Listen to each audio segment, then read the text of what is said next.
ರಾತ್ರಿಯ ಸಮಯ. ಅಗ್ನಿವರ್ಮ office terrace ಮೇಲೆ ಅಗ್ನಿವರ್ಮ ಪೂರ್ತಿ ರೈಲಿಂಗ್ ಎದುರು ನಿಂತಿದ್ದ ಮತ್ತು ದೂರದ ಸುಂದರ ನೋಟವನ್ನು ನೋಡ್ತಾ ಇದ್ದ. ರಾತ್ರಿಯಲ್ಲಿ ಈ ಜಾಗ ಎಷ್ಟು ಸುಂದರವಾಗಿ ಕಾಣುತ್ತೆ, ಆದರೆ ಅವನಿಗೆ ಇದೆಲ್ಲದರಿಂದ ಯಾವುದೇ ಸಂಬಂಧ ಇಲ್ಲದಂತಿತ್ತು. ಅವನು ತನ್ನಲ್ಲೇ ತಾನು ಕಳೆದು ಹೋಗಿದ್ದ. ಅಷ್ಟರಲ್ಲಿ ಅವನ ಹಿಂದಿನಿಂದ ಯಾರೋ ಬಂದು ನಿಲ್ತಾರೆ ಮತ್ತು ಅವನ ಹೆಗಲ ಮೇಲೆ ಕೈ ಇಡ್ತಾರೆ. ಅಗ್ನಿವರ್ಮ ಹಿಂದೆ ತಿರುಗದೆ ಅವರ ಕೈಯನ್ನು ಹಿಡಿದು ಕೊಡವಿ ಹಾಕ್ತಾನೆ. ಯಾರೋ ಅವನ ಬೆನ್ನ ಮೇಲೆ ಕೈ ಇಟ್ಟಿದ್ದಾರೋ ಅವರು ಒಂದು ದೀರ್ಘ ಉಸಿರು ಬಿಟ್ಟು ಅವನ ಹಿಂದೆ ಬಂದು ನಿಂತ್ಕೊಳ್ತಾರೆ ಮತ್ತು ಹೇಳ್ತಾರೆ, ಈಗ ಸಾಕು ಮಾಡು ಅಗ್ನಿವರ್ಮ, ತುಂಬ ಆಗೋಯ್ತು. ನಿನಗೂ ಗೊತ್ತು ಮತ್ತು ನನಗೂ ಗೊತ್ತು ಸತ್ಯ ಏನಂತ. ಸತ್ಯ ಏನಂದರೆ ನೀನು ಅವಳನ್ನ ಇಷ್ಟಪಡ್ತೀಯಾ, ಆದರೆ ನೀನು ಒಪ್ಕೊಳ್ತಿಲ್ಲ. ಅದು ಇವತ್ತಿನಿಂದಲ್ಲ, ಬಾಲ್ಯದಿಂದ. ಮತ್ತು ಯಾಕೆ ಹೀಗೆ ಬದಲಾಗ್ಬಿಟ್ಟಿದೆಯಾ? ಮೊದಲು ತುಂಬ ಚೆನ್ನಾಗಿದ್ದೆ. ನನಗೆ ಹಳೆ ಅಗ್ನಿವರ್ಮ ವಾಪಸ್ ಬೇಕು. ಯಾಕೆ ಅವಳ ಜೊತೆ ಇಷ್ಟೊಂದು ತಪ್ಪು ಮಾಡ್ತಿದ್ಯಾ? ಇದರಲ್ಲಿ ಅವಳು ಯಾವುದೇ ತಪ್ಪಿಲ್ದಿದ್ದರೂ ಸಹ ನೀನು ಅವಳಿಗೆ ಶಿಕ್ಷೆ ಕೊಡ್ತಾ ಇದೆಯಾ? ನಿನಗೆ ಗೊತ್ತು, ತಪ್ಪು ನಿನ್ನ ಫ್ಯಾಮಿಲಿಯದ್ದು. ನಿನ್ನ ಫ್ಯಾಮಿಲಿಯಿಂದಲೇ ಇದೆಲ್ಲವೂ ನಡೆದದ್ದು. ಇದು ಕೇಳಿ ಅಗ್ನಿವರ್ಮ ಹಿಂದೆ ತಿರುಗದೆ ಹೇಳ್ತಾನೆ, ಆದರೆ ಬರ್ಬಾದಾಗಿದ್ದು ನಾನಲ್ವೇ? ಯಾರೋ ಒಬ್ಬರ ಪ್ರೀತಿಯಲ್ಲಿ, ಯಾರೋ ಒಬ್ಬರ ದ್ರೋಹದಲ್ಲಿ. ಮತ್ತು ಸತ್ಯ ಏನಂದರೆ ಈ ಪ್ರಪಂಚದಲ್ಲಿ ನನ್ನವರು ಅಂತ ಯಾರೂ ಇಲ್ಲ. ನಾನು ಒಬ್ಬಂಟಿ. ಮತ್ತು ಯಾರು ಇದ್ರೋ ಅವರನ್ನು ಕೊಂದು ಹಾಕಿದ್ರು. ನನಗೂ ಜೀವನದಲ್ಲಿ ಏನು ಬೇಕು ಅಂತ ಯಾರಾದರೂ ಕೇಳಲಿ. ಇಷ್ಟೆಲ್ಲ ಆದಮೇಲೆ ಯಾರೋ ಒಬ್ಬರು ಸಿಕ್ಕಿದ್ರು, ಆದರೆ ಅವರಿಂದಾಗಿ ನಾನು ಅವರನ್ನು ಕೂಡ ಕಳ್ಕೊಂಡೆ. ಮತ್ತು ಬಹುಶಃ ಅವರು ಯಾವತ್ತೂ ನನ್ನವರಾಗಿರಲೇ ಇಲ್ಲ. ಹೌದು, ಅವಳು ನಿರಪರಾಧಿ. ಆದರೆ ಸತ್ಯ ಏನಂದರೆ ಅವಳು ಪ್ರೀತಿಸೋದು ಇನ್ಯಾರನ್ನೋ, ನನ್ನನ್ನಲ್ಲ. ಸದ್ಯಕ್ಕೆ ಅವಳಿಗೆ ಹಳೆ ನೆನಪಿಲ್ಲ, ಆದರೆ ಅವಳಿಗೆಲ್ಲವೂ ನೆನಪಾದಾಗ ಅವಳು ಅವನ ಹತ್ತಿರವೇ ಹೊರಟು ಹೋಗ್ತಾಳೆ. ಮತ್ತು ನಾನು ಯಾವುದೇ ಕಾರಣವನ್ನು ಉಳಿಸ್ಕೊಳ್ಳೋದು ಬಯಸೋದಿಲ್ಲ. ಅಂದಹಾಗೆ ನಾನು ಯಾವುದೇ ರಾಜಮನೆತನದವನಲ್ಲ. ಇದು ಕೇಳಿ ಅವನು ಅಗ್ನಿವರ್ಮನ ಹತ್ರ ಬಂದು ಅವನ ಹೆಗಲ ಮೇಲೆ ತಟ್ಟಿ ಹೇಳ್ತಾನೆ, ನನಗೆ ಗೊತ್ತು, ನನಗೆಲ್ಲವೂ ಗೊತ್ತು. ನಿನ್ನ ಬಗ್ಗೆ ಎಲ್ಲವನ್ನ ತಿಳ್ಕೊಳ್ಳೋ ಅಷ್ಟು ಪವರ್ಫುಲ್ ನಾನು ಕೂಡ ಇದ್ದೀನಿ. ನಿನಗೆ ಒತ್ತಾಯ ಮಾಡಲಾಗಿದೆ. ಯಾವಾಗ ಅವರು ತಮ್ಮ ಕೆಲಸ ಮುಗಿಸ್ಕೊಳ್ತಾರೋ ಆಗ ಅವರು ನಿನ್ನ ಬಿಟ್ಟುಬಿಡ್ತಾರೆ. ಅವರಿಗೆ ನಿನ್ನಿಂದ ಯಾವುದೇ ಕೆಲಸ ಇಲ್ಲ. ನಿನ್ನ ಮಗುವಿನಿಂದಾಗಿ ಅಥವಾ ನಿನ್ನ ಹೆಂಡತಿಯಿಂದಾಗಲಿ ಅವರಿಗೆ ಯಾವುದೇ ಸಂಬಂಧ ಇಲ್ಲ. ಅಗ್ನಿವರ್ಮ ಈಗ ಹಿಂದೆ ತಿರುಗ್ತಾನೆ ಮತ್ತು ಆ ಹುಡುಗನನ್ನು ನೋಡ್ತಾನೆ. ಅವನು ಸುಮಾರು ಅವನ ವಯಸ್ಸಿನವನೇ ಆಗಿದ್ದ ಮತ್ತು ತುಂಬ ಹ್ಯಾಂಡ್ಸಮ್ ಆಗಿದ್ದ. ಅದರಲ್ಲೂ ಅವನ ಕಣ್ಣುಗಳು ತುಂಬ ಸುಂದರವಾಗಿದ್ವು. ಅಗ್ನಿವರ್ಮ ಅವನ ಎದುರು ಬಂದು ನಿಲ್ತಾನೆ ಮತ್ತು ತನ್ನ ತಣ್ಣನೆಯ ಧ್ವನಿಯಲ್ಲಿ ಹೇಳ್ತಾನೆ, ನನಗೆ ಈಗ ಬರೀ ನನ್ನ ಮಮ್ಮಿ ಪಪ್ಪ ಹುಡುಕಬೇಕು ಮತ್ತು ನಾನು ಅವ್ರ ಮಾತು ಕೇಳಿದಾಗ ಮಾತ್ರ ನನ್ನ ಮಮ್ಮಿ ಪಪ್ಪ ನಂಗೆ ಸಿಗೋದಕ್ಕೆ ಸಾಧ್ಯ. ನನಗೆ ಬರೀ ನನ್ನ ಮಮ್ಮಿ ಮತ್ತು ಪಪ್ಪ ಬಗ್ಗೆ ಮಾತ್ರ ಯೋಚನೆ ಇದೆ. ನನಗೆ ಬೇರೆಯವರಿಂದ ಯಾವುದೇ ಸಂಬಂಧ ಇಲ್ಲ. ನಾನು ಅವ್ರನ್ನ ಹುಡುಕೇ ತೀರ್ತೀನಿ. ಮತ್ತು ನನಗೆ ಗೊತ್ತು, ಅವ್ರ ಕೆಲಸ ಮುಗಿದ ಮೇಲೆ ಅವರು ನನ್ನ ಮಮ್ಮಿ ಪಪ್ಪರನ್ನು ಸಾಯಿಸ್ತಾರೆ ಮತ್ತು ನನ್ನನ್ನು ಸಾಯಿಸ್ತಾರೆ. ಆದರೆ ನಾನು ದುರ್ಬಲನಲ್ಲ ಮತ್ತು ನಾನು ಯಾರಿಂದಲೂ ಯಾವುದೇ ವ್ಯತ್ಯಾಸ ಆಗೋದಿಲ್ಲ. ಈಗ ನೀನು ಹೋಗಬೇಕು. ಇದನ್ನು ಕೇಳಿ ಆ ಮನುಷ್ಯ ಇನ್ನು ಹತ್ತಿರ ಬಂದು ಅವನ ಕೈ ಹಿಡಿದು ಹೇಳ್ತಾನೆ, ನೀನು ಯಾಕೆ ರಚಿತಾಳಿಗೆ ಎಲ್ಲವನ್ನ ಹೇಳಬಾರ್ದು? ನೀನು ಅವಳನ್ನು ಎಷ್ಟು ಪ್ರೀತಿಸ್ತೀಯಾ ಅಂತ ಪೂರ್ತಿ ಸತ್ಯ ಹೇಳಿಬಿಡು. ಅವಳು ನಿನ್ನನ್ನು ಕ್ಷಮಿಸ್ಬಿಡ್ತಾಳೆ. ಯಾಕಂದರೆ ಹುಡುಗಿಯರು ತುಂಬ ಮೃದು ಸ್ವಭಾವದವರು. ಅವರ ಹತ್ರ ಒಂದು ದೊಡ್ಡ ಹೃದಯ ಇರುತ್ತೆ. ನಾವು ಎಷ್ಟೇ ದೊಡ್ಡ ತಪ್ಪು ಮಾಡಿದ್ರೂ ಅವರು ಕ್ಷಮಿಸ್ತಾರೆ. ಇದು ಕೇಳಿ ಅಗ್ನಿವರ್ಮ ಹೇಳ್ತಾನೆ, ಆದರೆ ನಾನು ತಪ್ಪು ಮಾಡಿಲ್ಲ. ನಾನು ಅಪರಾಧ ಮಾಡಿದ್ದೀನಿ. ಇದರ ಬಗ್ಗೆ ನಂಗೆ ಚೆನ್ನಾಗಿ ಗೊತ್ತು ಮತ್ತು ನಾನು ಯಾವತ್ತೂ ಅವಳಿಗೆ ಸತ್ಯ ಹೇಳೋದಕ್ಕೆ ಬಯಸೋದಿಲ್ಲ. ಯಾಕಂದರೆ ನಾನು ಹೇಗಿದ್ದೀನೋ ಅವಳು ಕೂಡ ಹಾಗೇ ಇರಲಿ ಅಂತ ಬಯಸ್ತೀನಿ. ನಾನು ಕುಗ್ಗಿ ಕುಗ್ಗಿ ಬದುಕ್ತಿದ್ದೀನಿ. ನನ್ನ ಹತ್ರ ಯಾರೂ ಇಲ್ಲ. ನಾನು ಒಬ್ಬಂಟಿ. ಅವಳು ಕೂಡ ಒಬ್ಬಂಟಿತನ ಅಂದರೆ ಏನು, ಈ ನೋವು ಅಂದರೆ ಏನು ಅಂತ ಅನುಭವಿಸ್ಲಿ ಅಂತ ನಾನು ಬಯಸ್ತೀನಿ. ಆಗಲೇ ಅವಳಿಗೆ ನನ್ನ ಪ್ರೀತಿ ಅರ್ಥ ಆಗೋದು. ಅವಳು ನನಗೆ ಯಾವ ಮಟ್ಟಕ್ಕೆ ನೋವು ಕೊಟ್ಟಿದ್ದಾಳೆ ಅಂದರೆ ನಾನು ಈ ರೀತಿ ಬದಲಾಗಿದ್ದೀನಿ. ಇದು ಕೇಳಿ ಅವನು ಕೋಪದಿಂದ ಹೇಳ್ತಾನೆ, ಅರೆ ಇದರಲ್ಲಿ ರಚಿತಾಳ ತಪ್ಪೇನಿದೆ? ಅವಳು ಬರೀ ಮಗುವಾಗಿದ್ಲು. ಅವಳಿಗೆ ಏನೂ ತಿಳಿತಿರಲಿಲ್ಲ. ನೀನು ಎಲ್ಲದಕ್ಕೂ ಅವಳ ಮೇಲೆ ತಪ್ಪನ್ನು ಹಾಕ್ತಿದೆಯಾ? ನಿನಗೀಗಲೂ ಅನ್ನಿಸ್ತಿದೆಯೇ ನಿನ್ನ ತಂದೆ ತಾಯಿಯನ್ನು ಅವರು ರಚಿತಾಳನ ಕಾರಣಕ್ಕಾಗಿ ಪ್ರೀತಿಯಿಂದ ಇಟ್ಟಿದ್ದಾರೆ ಅಂತ? ಆದರೆ ಅಂಥದ್ದೇನೂ ಇಲ್ಲ. ಇದು ಕೇಳಿ ಅಗ್ನಿವರ್ಮ ಕೋಪದಿಂದ ಎದುರಿಗಿದ್ದ ಗಾಜಿನ ಟೇಬಲನ್ನು ಕಾಲಿನಿಂದ ಒದ್ದು ಮುರಿತಾನೆ ಮತ್ತು ಹೇಳ್ತಾನೆ, ಈಗ ನೀನು ನನಗೆ ಹೇಳ್ತೀಯಾ ಯಾರು ತಪ್ಪಿದೆ ಯಾರು ತಪ್ಪಿಲ್ಲ ಅಂತ? ನನಗೆ ಗೊತ್ತು ಯಾರು ತಪ್ಪಿದೆ ಅಂತ. ಮತ್ತು ಅವರಿಗೆ ಅವರ ತಪ್ಪುಗಳಿಗೆ ಶಿಕ್ಷೆ ಸಿಕ್ಕೇ ತೀರುತ್ತೆ. ಏನೇ ಆಗಲಿ, ನನ್ನ ಪ್ರಾಣವೇ ಹೋದರೂ ನನಗೆ ಯಾವುದೇ ಬೇಸರ ಇಲ್ಲ. ಯಾಕಂದರೆ ಅವರಿದ್ದಕ್ಕೆ ಅರ್ಹರು ಮತ್ತು ರಚಿತಾ ಕೂಡ ಇದಕ್ಕೆ ಅರ್ಹಳು. ಯಾಕಂದರೆ ಎಲ್ಲ ತಪ್ಪು ಅವಳದೇ. ಅವಳಿಂದಾಗಿ ನಾನು ಹೀಗೆ ಬದಲಾಗಿದ್ದೀನಿ. ನಾನು ಯಾವುದನ್ನು ಆಗೋದಕ್ಕೆ ಇಷ್ಟಪಡ್ತಿರ್ಲಿಲ್ವೋ ಅದಾಗಿದ್ದೀನಿ. ಇದು ಕೇಳಿ ಆ ಮನುಷ್ಯ ಶಾಂತನಾಗಿ ಹೇಳ್ತಾನೆ, ನೋಡು, ನಾನಿನ್ನೂ ಏನು ಹೇಳೋದಕ್ಕೆ ಬಯಸೋದಿಲ್ಲ. ಈಗ ನಾನು ಮನೆಗೆ ಹೋಗಿ ಪುರಾವೆಗಳನ್ನ ಹುಡುಕ್ತೀನಿ. ಯಾಕಂದರೆ ರಚಿತಾ ನಿರಪರಾಧಿ ಅಂತ ನನಗೆ ಗೊತ್ತು ಮತ್ತು ನನಗೆ ರಚಿತಾ ಮೇಲೆ ಪೂರ್ತಿ ನಂಬಿಕೆ ಇದೆ. ಅವಳೆಂದಿಗೂ ನಿಂಗೆ ದ್ರೋಹ ಮಾಡೋದಿಲ್ಲ. ಇದು ಕೇಳಿ ಅಗ್ನಿವರ್ಮ ರೈಲಿಂಗ್ ಹಿಡ್ಕೊಳ್ತಾನೆ ಮತ್ತು ತನ್ನ ಕೆಂಪು ಕಣ್ಣುಗಳಿಂದ ಆಕಾಶವನ್ನು ನೋಡ್ತಾ ಹೇಳ್ತಾನೆ, ಆದರೆ ಅವಳು ನನಗೆ ಅಭ್ಯಾಸ ಮಾಡಿಸಿದ್ದಾಳೆ. ಅವಳು ಏನಾದರೂ ಒಮ್ಮೆ ನನ್ನ ಪ್ರೀತಿಸ್ತೀನಿ ಅಂತ ಹೇಳಿದರೆ ಅಥವಾ ಅವಳು ನನ್ನ ಗೆಳತಿಯಾಗಲು ಬಯಸಿದರೆ, ಆದರೆ ಅವಳು ಹಾಗೇನೂ ಹೇಳಲಿಲ್ಲ. ಅವಳು ಬರೀ ಅಭ್ಯಾಸ ಮಾಡಿಸಿ ಕೈ ಬಿಟ್ಟಿದ್ದಾಳೆ. ನಾನು ಅವಳಿಗಾಗಿ ಚಡಪಡಿಸಿದೆ, ಹುಚ್ಚನಂತೆ ತಡಕಾಡಿದೆ. ಆದರೆ ಅವಳು ಅರ್ಥ ಮಾಡಿಕೊಳ್ಳಿಲ್ಲ ಮತ್ತು ನನ್ನನ್ನು ಬಿಟ್ಟು ಹೋದಳು. ಮತ್ತು ಅವಳ ಆಕ್ಸಿಡೆಂಟ್ ನಾನೇ ಮಾಡಿಸಿದ್ದು. ಅವಳು ಸಾಯಲಿ ಅಂತ ಬಯಸಿದ್ದೆ, ಆದರೆ ಅವಳು ಸಾಯಲಿಲ್ಲ, ಅವಳು ಬದುಕಿದ್ದಾಳೆ. ರಚಿತಾಳ ರೂಮು. ರಚಿತಾ ಹಾಸಿಗೆ ಮೇಲೆ ಮಲಗಿದ್ಲು. ಆಗಲೇ ರೂಮಿನೊಳಗೆ ಅವಳ ಮಮ್ಮಿ ಊಟದ ಪ್ಲೇಟ್ ಟೇಬಲ್ ಮೇಲೆ ಇಡ್ತಾರೆ.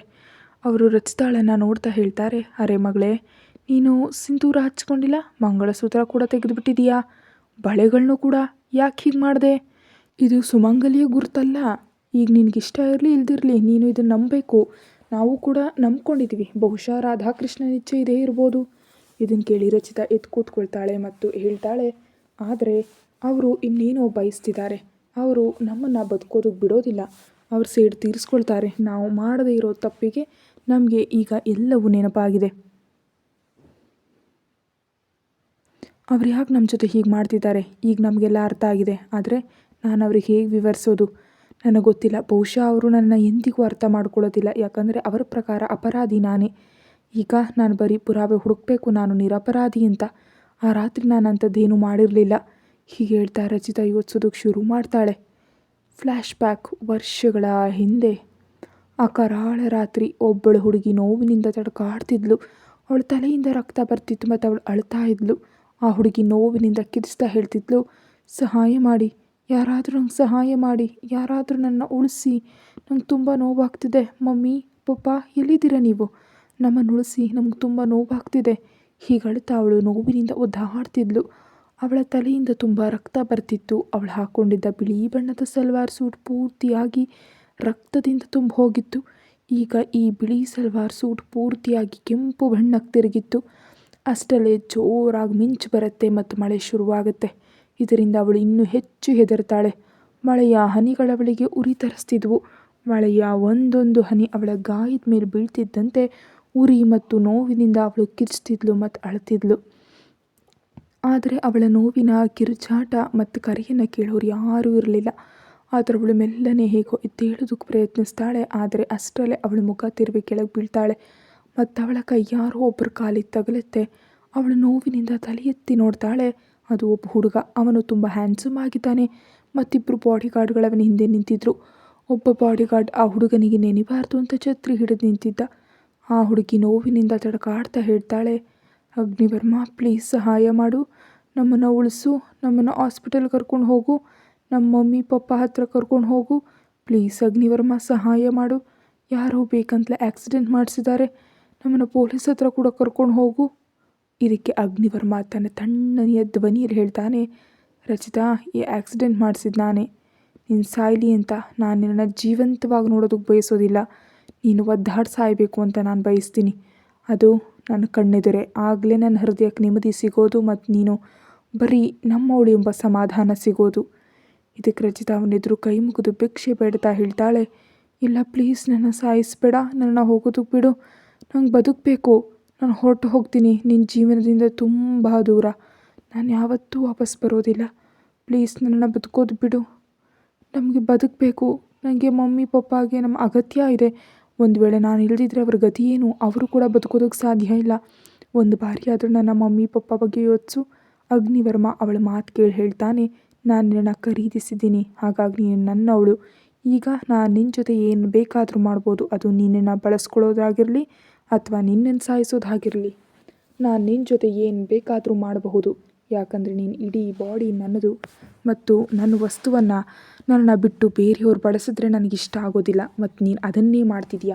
ಹಾಗಾಗಿ ನಾನು ಇದನ್ನು ಮಾಡಿದೆ. ಈಗ ನೀನು ಸುಮ್ಮನೆ ಸತ್ತು ಹೋಗು. ರಚಿತಾ ಇನ್ನು ಹೆಚ್ಚು ಅಳೋದಕ್ಕೆ ಶುರು ಮಾಡ್ತಾಳೆ ಮತ್ತು ಹೇಳ್ತಾಳೆ, ಯಾಕೆ ನನ್ನ ಜೊತೆ ಹೀಗೆ ಮಾಡ್ತಿದ್ಯಾ? ನಾನೇನು ಮಾಡಿದ್ದೀನಿ? ನಾನು ನಿನ್ನ ಗೆಳೆಯನೂ ಅಲ್ಲ, ಶತ್ರುವೂ ಅಲ್ಲ. ಆದರೂ ಯಾಕೆ ಹೀಗೆ ಮಾಡ್ತಿದ್ಯಾ? ನಾನು ನಿನ್ನ ಜೊತೆ ಏನೂ ಮಾಡಿಲ್ಲ.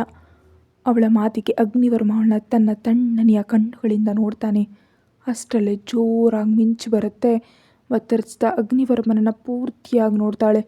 ಅವನ ಮುಖದ ಮೇಲೆ ತುಂಬ ರಕ್ತದ ಕಲೆಗಳಿದ್ವು ಮತ್ತು ಅವನ ಬಟ್ಟೆ ಮೇಲೂ ಇತ್ತು. ಅಷ್ಟೇ ಅಲ್ಲದೆ ಅವನ ಕೈಯಲ್ಲಿ ರಕ್ತದಿಂದ ಕೂಡಿದ ಚಾಕು ಇತ್ತು. ಅವನು ತನ್ನ ರಕ್ತ ಸಿಕ್ತ ಕಣ್ಣುಗಳಿಂದ ಅವಳನ್ನು ನೋಡ್ತಾ ಇದ್ದ. ಮುಂದಿನ ಕ್ಷಣ ಅಗ್ನಿವರ್ಮ ಅವಳ ಎದೆ ಮೇಲೆ ಮತ್ತು ಹೊಟ್ಟೆ ಮೇಲೆ ಆ ಚಾಕುವಿನಿಂದ ಇರಿಯೋದಕ್ಕೆ ಶುರು ಮಾಡ್ತಾನೆ, ತುಂಬ ಕ್ರೂರವಾಗಿ. ಆ ಜಾಗದ ತುಂಬ ನೋವಿನ ಕಿರುಚಾಟಗಳು ಕೇಳಿಸತೊಡಗಿದ್ವು. ಇಲ್ಲಿ ಅಗ್ನಿವರ್ಮ ಮಳೆಯಲ್ಲಿ ನೆನಿತಿದ್ದ. ಅವನು ರಚಿತಾಳ ಕುತ್ತಿಗೆ ಹಿಡ್ಕೊಳ್ತಾನೆ ಮತ್ತು ಅವಳ ಹೊಟ್ಟೆಗೆ ಪದೇ ಪದೇ ಚಾಕುನಿಂದ ಇರಿತಾನೆ. ಈಗ ರಚಿತಾ ಪ್ರಜ್ಞೆ ತಪ್ಪೋ ಸ್ಥಿತಿಗೆ ಬಂದುಬಿಟ್ಟಿದ್ಲು. ಇದನ್ನು ನೋಡಿ ಅಗ್ನಿವರ್ಮ ಅವಳನ್ನ ಅಪ್ಕೊಳ್ತಾನೆ ಮತ್ತು ಅವಳ ತುಟಿಗಳಿಗೆ ಮುತ್ತು ಕೊಡ್ತಾನೆ. ಅವನು ತುಂಬ ಹೊತ್ತು ಮುತ್ತು ಕೊಟ್ಟ ನಂತರ ಅವಳನ್ನ ಅಪ್ಕೊಂಡು ಕೆಳಗೆ ಕೂತ್ಕೊಳ್ತಾನೆ ಮತ್ತು ಅವಳ ತಲೆಯನ್ನು ತನ್ನ ಮಡಲಲ್ಲಿ ಇರಿಸ್ಕೊಳ್ತಾನೆ. ಅವನು ಬರೀ ತನ್ನ ತಣ್ಣನೆಯ ಕಣ್ಣುಗಳಿಂದ ಅವಳನ್ನು ನೋಡ್ತಾ ಇರ್ತಾನೆ. ಅವನಿಗೆ ರಚಿತಾ ಸತ್ತು ಹೋಗಿದ್ದಾಳೆ ಅಂತ ಅನ್ನಿಸ್ತಿತ್ತು. ಆದರೆ ರಚಿತಾ ಬರೀ ಪ್ರಜ್ಞೆ ತಪ್ಪಿದ್ಲು, ಅವಳು ಸತ್ತಿರಲಿಲ್ಲ. ಇದ್ರ ಬಗ್ಗೆ ಅವನಿಗೆ ಗೊತ್ತಿರಲಿಲ್ಲ. ಹಾಗಾಗಿ ಅವನು ಸುಮ್ಮನೆ ರಚಿತಾಳ ಮುಖವನ್ನು ನೋಡ್ತಿದ್ದ. ಸ್ವಲ್ಪ ಸಮಯದ ನಂತರ ಅವನು ರಚಿತಾಳನ್ನು ಆ ರಸ್ತೆಯಲ್ಲೇ ಬಿಟ್ಟು ತನ್ನ ಆಳುಗಳ ಜೊತೆ ಹೊರಟು ಹೋಗ್ತಾನೆ. ರಚಿತಾ ತನ್ನ ಅರೆ ಕಣ್ಣುಗಳಿಂದ ಅವನನ್ನು ನೋಡ್ತಿರ್ತಾಳೆ. ಅವಳು ಎದ್ದೇಳೋದಕ್ಕೆ ಪ್ರಯತ್ನಿಸ್ತಾಳೆ, ಆದರೆ ಅವಳಿಗೆ ಎದ್ದೇಳೋದಕ್ಕೆ ಆಗೋದಿಲ್ಲ ಮತ್ತು ಅವಳು ಪ್ರಜ್ಞೆಯನ್ನು ಕಳ್ಕೊಳ್ತಾಳೆ. ಆದರೆ ಸ್ವಲ್ಪ ಸಮಯದಲ್ಲೇ ರಚಿತಾಳಿಗೆ ಒಬ್ಬಳು ಹುಡುಗಿಯ ಛಾಯೆ ಕಾಣಿಸುತ್ತೆ. ಅವಳು ಬಿಳಿ ಬಟ್ಟೆಗಳನ್ನ ಹಾಕ್ಕೊಂಡಿದ್ಲು. ಅವಳು ಪೂರ್ತಿ ದೇವತೆಯಂತಿದ್ಲು, ಆದರೆ ಅವಳ ಮುಖ ಮುಸುಕ ಕಾಣಿಸ್ತಿತ್ತು. ರಚಿತಾ ಅವಳನ್ನೇ ನೋಡ್ತಿರ್ತಾಳೆ ಮತ್ತು ಸ್ವಲ್ಪ ಸಮಯದಲ್ಲೇ ಅವಳು ಪೂರ್ತಿಯಾಗಿ ಪ್ರಜ್ಞೆ ತಪ್ತಾಳೆ. ಇದೆಲ್ಲ ಹಳೆಯ ವಿಷಯಗಳನ್ನ ಯೋಚಿಸ್ತಾ ರಚಿತಾ ಎದುರಿಗಿರೋ ಆಕಾಶವನ್ನು ನೋಡ್ತಾಳೆ. ಈಗಲೂ ಮಳೆಯ ಸಮಯ, ಅಂದು ಕೂಡ ಮಳೆ ಸಮಯವಾಗಿತ್ತು. ಮಳೆಯಲ್ಲಿ ತುಂಬ ಕೆಟ್ಟದ್ದು ನಡೆದಿದೆ ಮತ್ತು ಕೆಲವು ಒಳ್ಳೆಯ ನೆನಪುಗಳು ಇವೆ. ಇದೆಲ್ಲವನ್ನ ಯೋಚಿಸ್ತಾ ರಚಿತಾ ಮನಸ್ಸಲ್ಲಿ ಅಂದ್ಕೊಳ್ತಾಳೆ, ಎಲ್ಲವೂ ಸರಿಯಾಗಿತ್ತು, ಈಗ ಮತ್ತೆ ತಪ್ಪಾಗ್ತಿದೆ. ಆದರೆ ನನಗಿಲ್ಲಿವರೆಗೆ ಗೊತ್ತಿಲ್ಲ ನಮ್ಮ ಪ್ರಾಣ ಉಳಿಸಿದ ಯಾರು ಅಂತ. ಅವ್ನು ನಮ್ಮನ್ನು ಸಾಯಿಸೋದಕ್ಕೆ ಬಿಟ್ಟು ಹೋಗಿದ್ದ, ಆದರೆ ಆ ಹುಡುಗಿ ದೇವತೆ ಆಗಿದ್ಲು. ಯಾರು ನಮ್ಮನ್ನು ಉಳಿಸಿದ್ಲು? ನಾವು ಅವಳು ಯಾರು ಅಂತ ತಿಳಿಬೇಕು. ಯಾಕೆ ಅವಳು ನಮಗೆ ಸಹಾಯ ಮಾಡಿದ್ಲು? ಬಹುಶಃ ಅವಳು ಇಲ್ಲದಿದ್ದರೆ ನಾವು ಈಗಿನವರೆಗೆ ಸತ್ತು ಹೋಗ್ತಿದ್ವು. ಆ ನೋವಿನ ಕ್ಷಣಗಳನ್ನ ನಾವು ನೆನಪಿಸ್ಕೊಳ್ಳಬಾರ್ದು. ಯಾವ ರೀತಿ ಅವನು ನಮ್ಮನ್ನು ಹೊಡೆದಿದ್ದ ಎಲ್ಲವೂ ನೆನಪಾಗ್ತಿದೆ. ಅಂದು ನಾನು ಉರಿಯೋ ಕೆಂಡದ ಮೇಲೆ ನಡೆದು ಅಗ್ನಿ ಪರೀಕ್ಷೆ ಕೊಡುವಾಗಲೇ ನಮಗೆ ಎಲ್ಲವೂ ನೆನಪಾಗಿತ್ತು. ಹೀಗೆ ಯೋಚಿಸ್ತಾ ಅವಳು ಕಣ್ಮುಚ್ಚಿ ದೀರ್ಘ ಉಸಿರು ಬಿಡ್ತಾಳೆ. ಅಷ್ಟರಲ್ಲೇ ಮಿಂಚು ಬರುತ್ತೆ ಮತ್ತು ಮಳೆ ಶುರುವಾಗುತ್ತೆ. ಅದನ್ನು ಅನುಭವಿಸ್ತಾ ಅವಳು ತನ್ನ ಕೈಯನ್ನು ಮುಂದೆ ಚಾಚ್ತಾಳೆ ಮತ್ತು ಮಳೆಯ ಹನಿಗಳನ್ನು ತನ್ನ ಕೈ ಮೇಲೆ ಅನುಭವಿಸೋದಕ್ಕೆ ಶುರು ಮಾಡ್ತಾಳೆ. ಇದನ್ನು ಅನುಭವಿಸಿ ಅವಳಿಗೆ ತುಂಬ ಒಳ್ಳೆಯದನ್ನಿಸ್ತಿತ್ತು. ಅಷ್ಟರಲ್ಲಿ ಕೀರ್ತನ ಒಳಗೆ ಬರ್ತಾಳೆ ಮತ್ತು ಅವಳ ಮಮ್ಮಿ ಹಾಗೂ ರಚಿತಾ ಇಬ್ಬರು ಕೂತಿರೋದನ್ನು ನೋಡ್ತಾಳೆ. ಅದನ್ನು ನೋಡಿ ಅವಳು ವಾತಾವರಣವನ್ನು ಚೆನ್ನಾಗಿ ಮಾಡೋದಕ್ಕೆ ಪ್ರಯತ್ನಿಸ್ತಾ ಹೇಳ್ತಾಳೆ, ಮಮ್ಮಿ, ಅಕ್ಕ, ತುಂಬ ದಿನಗಳಾಯಿತು ನಾವೆಲ್ಲಿಯೂ ಪ್ರವಾಸಕ್ಕೆ ಹೋಗಿಲ್ಲ. ನಾವೆಲ್ಲ ಕೆಟ್ಟ ವಿಷಯಗಳನ್ನ ಮರೆತು ಎಲ್ಲಾದರೂ ಪ್ರವಾಸಕ್ಕೆ ಹೋಗಬೇಕು. ಹೇಗಿದ್ದರೂ ಈಗ ರಜೆ ಇದೆ, ಹಾಗಾಗಿ ಎಲ್ಲಾದರೂ ಪ್ರವಾಸಕ್ಕೆ ಹೋಗೋಣ ಬನ್ನಿ. ಇದು ಕೇಳಿ ರಚಿತಾ ತನ್ನದೇ ಲೋಕದಲ್ಲಿ ಕಳೆದು ಹೋಗಿ ಕೇಳ್ತಾಳೆ, ನಾವು ಎಲ್ಲಿಗೆ ಹೋಗೋಣ?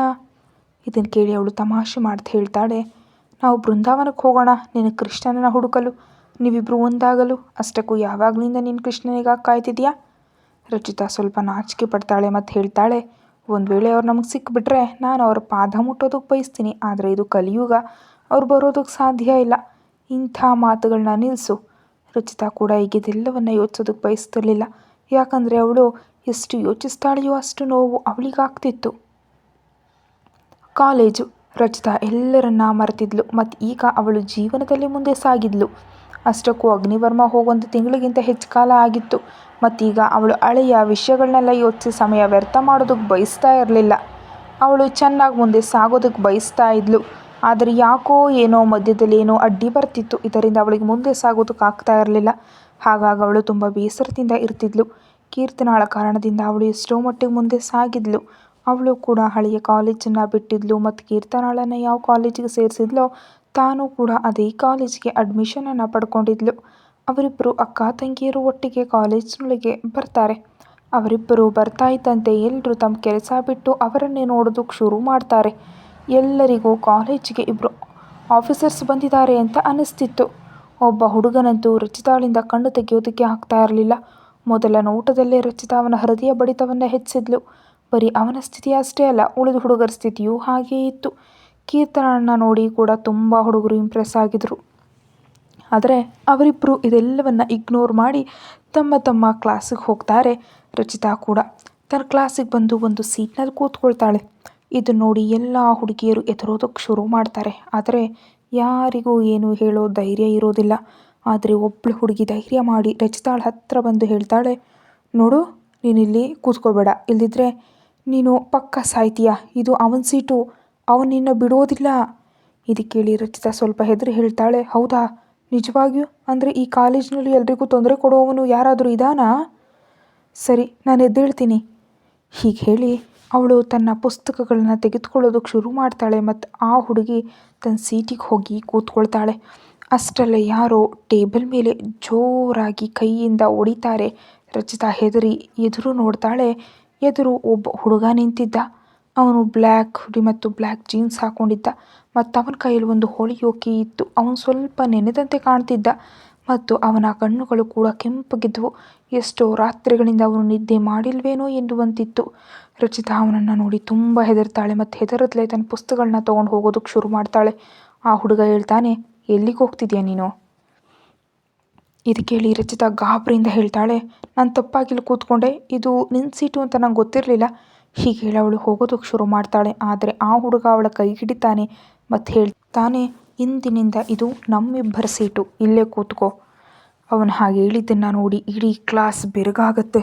ಹುಡುಗಿಯರನ್ನು ಕಂಡ್ರೆ ಸ್ವಲ್ಪವೂ ಇಷ್ಟಪಡದೆ ಈ ಹುಡುಗ ಇಂದು ಒಬ್ಬ ಹುಡುಗಿಯನ್ನು ತನ್ನ ಪಕ್ಕದಲ್ಲಿ ಕೂತ್ಕೊಳ್ಳೋದಕ್ಕೆ ಹೇಳ್ತಿದ್ದಾನೆ ಅಂದರೆ ಯಾರಿಗೂ ನಂಬರೋದಕ್ಕೆ ಆಗ್ತಾ ಇರಲಿಲ್ಲ. ಇದು ಯೋಚಿಸೋವಂಥ ವಿಷಯ ಆಗಿತ್ತು. ಇಲ್ಲಿ ರಚಿತಾಳಿಗೂ ತುಂಬ ಹೆದರಿಕೆ ಆಗಿತ್ತು. ಹಾಗಾಗಿ ಅವಳು ಸ್ವಲ್ಪ ದೂರದಲ್ಲೇ ಕೂತ್ಕೊಳ್ತಾಳೆ ಮತ್ತು ಆ ಹುಡುಗ ಕೂಡ ಏನೂ ಹೇಳೋದಿಲ್ಲ. ಆದರೆ ಮಧ್ಯ ಮಧ್ಯದಲ್ಲಿ ಅವನು ರಚಿತಾಳನ್ನು ದಿಟ್ಟಿಸಿ ನೋಡ್ತಾ ಇದ್ದ. ಒಮ್ಮೆ ರಚಿತಾಳ ತುಟಿಗಳನ್ನ, ಒಮ್ಮೆ ಕಣ್ಣುಗಳನ್ನು, ಒಮ್ಮೆ ಅವಳ ಕೈಯನ್ನು, ಒಮ್ಮೆ ಗಾಳಿಯಲ್ಲಿ ಹಾರಾಡ್ತಿದ್ದ ಅವಳ ಸುಂದರವಾದ ಕೂದಲನ್ನು ನೋಡ್ತಿದ್ದ. ಅವನಿಗಷ್ಟೇನು ತೊಂದರೆ ಆಗೋದಿಲ್ಲ ಮತ್ತು ರಚಿತಾ ಕೂಡ ಚೆನ್ನಾಗಿ ಕಾಲೇಜನ್ನ ಅಟೆಂಡ್ ಮಾಡಿ ಮನೆಗೆ ಹೋಗ್ತಾಳೆ. ಹೀಗೆ ದಿನಗಳು ಕಳೀತಿದ್ವೆ ಮತ್ತು ನೋಡ್ತಿದ್ದಂತೆ 3 ತಿಂಗಳು ಹೇಗೆ ಕಳೆದು ಹೋಯಿತು ಅಂತ ಯಾರಿಗೂ ತಿಳಿಯೋದಿಲ್ಲ. ಈ 3 ತಿಂಗಳಲ್ಲಿ ರಚಿತಾಳಿಗೆ ಆ ಹುಡುಗನ ಜೊತೆ ಒಳ್ಳೆಯ ಗೆಳೆತನವಾಗಿತ್ತು. ಅವನ ಹೆಸರು ರಾಘವ. ಬೆಳಗಿನ ಸಮಯ ರಚಿತಾಳ ರೂಮು. ರಚಿತಾ ಇಂದು ಸುಂದರವಾದ ವೈಟ್ ಕಲರ್ ಹೊಳೆಯುವ ಲೆಹೆಂಗಾ ಹಾಕೊಂಡಿದ್ಲು. ಕೂದಲಿಗೆ ಸುಂದರವಾಗಿ ಹೂವಿನ ಗಜರೆ ಮುಡಿದಿದ್ಲು. ಕೈಗಳಲ್ಲಿ ಮತ್ತು ಕುತ್ತಿಗೆಗೆ ಹೂವಿನ ಒಡವೆಗಳನ್ನ ಹಾಕೊಂಡಿದ್ಲು. ಹಗುರವಾದ ಮೇಕಪ್ ಮಾಡಿಕೊಂಡಿದ್ದ ಅವಳು ತುಂಬ ಸುಂದರವಾಗಿ ಕಾಣ್ತಿದ್ಲು. ಇಂದು ಕಾಲೇಜಿನಲ್ಲಿ ಒಂದು ಕಾರ್ಯಕ್ರಮವಿತ್ತು. ಅದರಲ್ಲಿ ಅವಳು ರಾಘವನ ಜೊತೆ ಡ್ಯಾನ್ಸ್ ಮಾಡಬೇಕಿತ್ತು. ಇಂದು ಅವಳು ರಾಧೆಯಾಗಿದ್ಲು ಮತ್ತು ರಾಘವ ಕೃಷ್ಣನಾಗಬೇಕಿತ್ತು. ರಾಘವನ ಕಾರಣದಿಂದ ಅವಳು ಎಷ್ಟೋ ಮಟ್ಟಿಗೆ ಖುಷಿಯಾಗಿರೋದಕ್ಕೆ ಶುರು ಮಾಡಿದ್ಲು. ಮೊದಲು ತುಂಬ ತೊಂದರೆಗಳಿದ್ವು. ಡಿಪ್ರೆಷನ್ನಿಂದಾಗ ಅವಳಿಗೆ ನಿದ್ದೆ ಬರ್ತಿರ್ಲಿಲ್ಲ. ಆದರೆ ರಾಘವನ ಜೊತೆ ಮಾತಾಡಿದ ಮೇಲೆ, ಅವನನ್ನು ತಿಳ್ಕೊಂಡ ಮೇಲೆ, ರಾಘವ ಅವಳನ್ನ ಅರ್ಥ ಮಾಡ್ಕೊಳ್ಳೋದಕ್ಕೆ ಶುರು ಮಾಡಿದಾಗ ಅವಳಿಗೆ ತುಂಬ ಒಳ್ಳೆಯದನಿಸ್ತಿತ್ತು. ಈಗ ರಾಘವನಿಂದಾಗ ಅವಳು ಪೂರ್ತಿಯಾಗಿ ಗುಣಮುಖಳಾಗಿದ್ಲು. ಅವಳು ಅಗ್ನಿವರ್ಮನನ್ನು ಕೂಡ ಪೂರ್ತಿಯಾಗಿ ಮರೆತಿದ್ಲು. ತಯಾರಾದ ನಂತರ ರಚಿತಾ ತನ್ನ ಲೆಹೆಂಗಾವನ್ನು ಸಂಭಾಳಿಸ್ತಾ ಹೊರಗೆ ಬರ್ತಾಳೆ. ಅವಳ ಹಿಂದೆಯೇ ಕೀರ್ತನಾ ಕೂಡ ಬರ್ತಾಳೆ. ಅವಳು ಕೂಡ ಇಂದು ಸುಂದರವಾದ ಕೆಂಪು ಬಣ್ಣದ ಲೆಹೆಂಗಾ ಹಾಕೊಂಡಿದ್ಲು. ಅದರ ಪ್ಲೇನ್ ಮತ್ತು ಬಿಳಿ ಬಣ್ಣದಾಗಿತ್ತು. ಅವಳು ಕೂದಲನ್ನ ಬಿಟ್ಟಿದ್ಲು ಮತ್ತು ಅವಳು ಕೂಡ ಗಜರೆ ಮುಡಿದಿದ್ಲು. ಅವಳು ಕೂಡ ಇಂದು ತಿಲಕ ಇಟ್ಕೊಂಡಿದ್ಲು ಮತ್ತು ಕೈಗಳಲ್ಲಿ ಹಾಗೂ ಕುತ್ತಿಗೆಗೆ ಹೂವಿನ ಒಡವೆಗಳನ್ನ ಹಾಕೊಂಡಿದ್ಲು. ಅವರಿಬ್ಬರು ತುಂಬ ಸುಂದರವಾಗಿ ಕಾಣ್ತಾ ಇದ್ರು. ಹೊರಗೆ ಬರ್ತಿದ್ದಂತೆ ರಚಿತಾ ನೋಡ್ತಾಳೆ, ರಾಘವ ಅವಳನ್ನು ಕರ್ಕೊಂಡು ಹೋಗೋದಕ್ಕೆ ಬಂದಿದ್ದಾನೆ. ಅವಳು ಖುಷಿಯಿಂದ ಗಾಡಿ ಬಾಗಿಲು ತೆಗಿತಾಳೆ ಮತ್ತು ಒಳಗೆ ಕೂತ್ಕೊಳ್ತಾಳೆ. ಇದನ್ನು ನೋಡಿ ಕೀರ್ತನ ನಗ್ತಾ ಹೇಳ್ತಾಳೆ, ಅರೆ ವಾ, ಇಂದು ಯಾರನ್ನು ತುಂಬ ಪ್ರೀತಿಯಿಂದ ಕರ್ಕೊಂಡು ಹೋಗೋಕೆ ಬಂದಿದ್ದಾರೆ. ಇದು ಕೇಳಿ ರಚಿತಾ ಸ್ವಲ್ಪ ಕೋಪದಿಂದ ಹೇಳ್ತಾಳೆ, ನೀನು ಕೂಡ ಅಷ್ಟೇ, ಜಾಸ್ತಿ ಮಾತಾಡಬೇಡ, ಬಾ ಕೂತ್ಕೋ, ಇಲ್ದಿದ್ರೆ ಲೇಟ್ ಆಗುತ್ತೆ. ಇದು ಕೇಳಿ ಕೀರ್ತನ ನಗ್ತಾ ಹೇಳ್ತಾಳೆ, ಅರೆ ಲೇಟ್ ಆದರೆ ಆಗಲಿ ಬಿಡು, ಏನಾಗುತ್ತೆ, ಅಷ್ಟಕ್ಕೂ ಯಾವುದೋ ತಪ್ಪು ಅಂದರೆ ಏನು, ದೊಡ್ಡ ತಪ್ಪಿನಿಂದ ನಾವು ಬಚಾವಾಗಿದ್ದೀವಿ ಎಂದರ್ಥ. ಹಾಗಾಗಿ ಸ್ವಲ್ಪ ಲೇಟ್ ಆದರೆ ನಡೆಯುತ್ತೆ. ನೀವಿಬ್ಬರು ಕಂಟಿನ್ಯೂ ಮಾಡಿ, ನಾನು ಯಾಕೆ ಮಧ್ಯದಲ್ಲಿ ಬರಲಿ, ನಾನು ಪಪ್ಪ ಜೊತೆ ಬರ್ತೀನಿ, ನೀವಿಬ್ಬರು ಹೋಗಿ. ಇದು ಕೇಳಿ ರಚಿತಾ ನಗ್ತಾ ಗಾಡಿಯಲ್ಲಿ ಕೂತ್ಕೊಳ್ತಾಳೆ. ಸ್ವಲ್ಪ ಹೊತ್ತಿನಲ್ಲೇ ಅವರೆಲ್ಲರೂ ಕಾಲೇಜ್ ತಲುಪ್ತಾರೆ. ಅದರ ನಂತರ ಕೀರ್ತನ ಅವರಿಬ್ಬರ ಮಧ್ಯದಿಂದ ಮೆಲ್ಲನೆ ಜಾರಿ ಆಡಿಟೋರಿಯಂಗೆ ಬರ್ತಾಳೆ. ಅಲ್ಲಿ ಎಲ್ಲರೂ ಬಂದಿದ್ದರು. ಎಲ್ಲ ಹುಡುಗಿಯರು ಕೂಡ ತಯಾರಾಗಿದ್ದರು. ರಚಿತಾ ಮತ್ತು ಕೀರ್ತನ ಈ ಡ್ಯಾನ್ಸ್ಗಾಗಿ ತುಂಬ ಕಷ್ಟಪಟ್ಟಿದ್ರು. ಇನ್ನೊಂದು ಕಡೆ ರಚಿತಾ ರಾಘವನ ಜೊತೆ ಮಾತನಾಡೋದ್ರಲ್ಲಿ ಕಳೆದು ಹೋಗಿದ್ಲು ಮತ್ತು ರಾಘವ ಅವಳನ್ನು ನೋಡೋದ್ರಲ್ಲಿ ರಚಿತಾ ಹೇಳುತ್ತೇ ಹೋಗ್ತಿದ್ಲು, ನಿನಗೆ ಗೊತ್ತಾ, ನಾವು ನಿನ್ನೆ ಪೂರ್ತಿ ರಾತ್ರಿ ನಿದ್ದೆ ಮಾಡಲಿಲ್ಲ. ನನ್ನ ತಲೆಯಲ್ಲಿ ಬರೀ ಈ ಡ್ಯಾನ್ಸ್ ಬಗ್ಗೆ ಇತ್ತು. ಬರೀ ಬೆಳಗಾಗೋದನ್ನೇ ಕಾಯ್ತಿದ್ವು. ನನಗಷ್ಟು ಖುಷಿ ಆಗ್ತಿದೆ. ಈ ದಿನಕ್ಕಾಗಿ ನಾವು ಇಡೀ 1 ತಿಂಗಳಿಂದ ಕಾಯ್ತಿದ್ವು ಮತ್ತು ಈಗ ನಮಗೆ ತುಂಬ ಖುಷಿ ಆಗ್ತಿದೆ. ಯಾಕಂದರೆ ಹೀಗೆ ಹೇಳಿ ಅವಳು ನಿಲ್ಲಿಸ್ತಾಳೆ. ಅವಳು ನಿಂತಿದ್ದನ್ನು ನೋಡಿ ರಾಘವ ಹೇಳ್ತಾನೆ, ಅರೆ ಏನಾಯಿತು, ಯಾಕೆ ನಿಂತೆ, ನನಗೆ ನಿನ್ನ ಧ್ವನಿ ಕೇಳಬೇಕು. ನೀನು ಮಾತನಾಡೋ ನಿನ್ನ ಸಿಹಿಯಾದ ಧ್ವನಿ ಕೇಳೋದಕ್ಕೆ ನಂಗೆ ತುಂಬ ಒಳ್ಳೇದನ್ನಿಸುತ್ತೆ. ಕಿವಿಗಳಿಗೆ ಸಕ್ಕರೆ ಸವರಿದಂತ ಅನಿಸುತ್ತೆ. ಇದು ಕೇಳಿ ರಚಿತಾ ನಾಚಿಕೆ ಪಡ್ತಾ ಹೇಳ್ತಾಳೆ, ನಿನಗೆ ಹುಚ್ಚಿಡ್ದಿದ್ಯಾ? ಯಾವಾಗಲಿಂದ ನಾನು ಮಾತಾಡ್ತಿದ್ದೀನಿ, ಆದರೆ ನೀನು ಕೇಳಿಸ್ಕೊಳ್ತಿಲ್ವೇ? ನಿನಗೆ ನಿನ್ನ ಮೇಲೆ ತುಂಬ ತುಂಬ ಕೋಪ ಬರ್ತಿದೆ. ನಿನ್ನ ಜೊತೆ ಮಾತಾಡೋದಕ್ಕೆ ಇಷ್ಟ ಇಲ್ಲ ನನಗೆ. ನಾನು ಆಡಿಟೋರಿಯಮ್ಗೆ ಹೋಗ್ತಿದ್ದೀನಿ. ಹೀಗೆ ಹೇಳಿ ಅವಳು ಸುಳ್ಳೆ ಕೋಪ ತೋರಿಸ್ತಾ ಓಡಿ ಹೋಗ್ತಾಳೆ. ಇದನ್ನು ನೋಡಿ ರಾಘವ ನಗ್ತಾನೆ ಮತ್ತು ಮನಸ್ಸಿನಲ್ಲಿ ಅಂದ್ಕೊಳ್ತಾನೆ, ಈ ಹುಡುಗಿ ಸುಧಾರಿಸೋದಿಲ್ಲ. ಇವಳು ಪೂರ್ತಿಯಾಗಿ ನನ್ನ ಹೃದಯವನ್ನು ವಶಪಡಿಸ್ಕೊಂಡಿದ್ದಾಳೆ. ಬಹುಶಃ ನಾನು ಯಾವತ್ತೂ ಮರೆಯೋದಕ್ಕೆ ಸಾಧ್ಯ ಇಲ್ಲ. ಈ ಹುಡುಗಿ ಮಾಡ್ತಿರೋದಕ್ಕೆ ನಾನು ತೀರಿಸ್ಕೊಳ್ತೀನಿ. ಮತ್ತು ಇವಳು ಬರೀ ನನ್ನವಳು. ನಾನೇ ಇವಳನ್ನು ಮದುವೆ ಆಗ್ತೀನಿ. ಇವಳ ಹಳೆಯ ನೆನಪಿನಲ್ಲಿ ಏನಾಯಿತು ಅಂತ ನನಗೆ ಮುಖ್ಯ ಅಲ್ಲ. ನನಗೆ ಬರೀ ಇವಳು ಬೇಕು. ಹೀಗೇಳಿ ಅವನು ತನ್ನ ಕೂದಲನ್ನು ಸರಿಪಡಿಸ್ಕೊಳ್ತಾ ಮುಂದೆ ಸಾಗ್ತಾನೆ. ಅಲ್ಲಿ ಇನ್ನೊಂದು ಕಡೆ ರಚಿತಾ ಸ್ಟೇಜ್ ಏರ್ತಾಳೆ ಮತ್ತು ಉಳಿದ ಎಲ್ಲ ಹುಡುಗಿಯರು ಕೂಡ. ಅದರ ನಂತರ ರಾಘವ ಕೂಡ ಬರ್ತಾನೆ ಮತ್ತು ಡ್ಯಾನ್ಸ್ ಶುರುವಾಗುತ್ತೆ. ಎಲ್ರಿಗೂ ರಚಿತಾ ಮತ್ತು ರಾಘವನ್ ಜೋಡಿ ತುಂಬ ಇಷ್ಟ ಆಗ್ತಿತ್ತು. ಅವರಿಬ್ಬರು ತುಂಬ ಸುಂದರವಾದ ಜೋಡಿ ಅಂತ ಕಾಣ್ತಿದ್ರು. ಅವರಿಬ್ಬರು ಒಂದೊಂದು ಸ್ಟೆಪ್ ಅನ್ನು ಎಷ್ಟು ಚೆನ್ನಾಗಿ ಆಗ್ತಿದ್ರು ಅಂದರೆ ಹುಟ್ಟಿನಿಂದಲೇ ಅವರಿಬ್ಬರು ಜೊತೆಯಾಗಿ ನಡೆಯೋದು ಕೊಟ್ಟಿದ್ದಾರೆ ಎನ್ನುವಂತಿತ್ತು. ರಚಿತಾಳಿಗೂ ತುಂಬ ಒಳ್ಳೇದು ಅನಿಸ್ತಿತ್ತು. ಮತ್ತು ಅದರ ನಂತರ ಡ್ಯಾನ್ಸ್ ಮುಗಿಯುತ್ತೆ.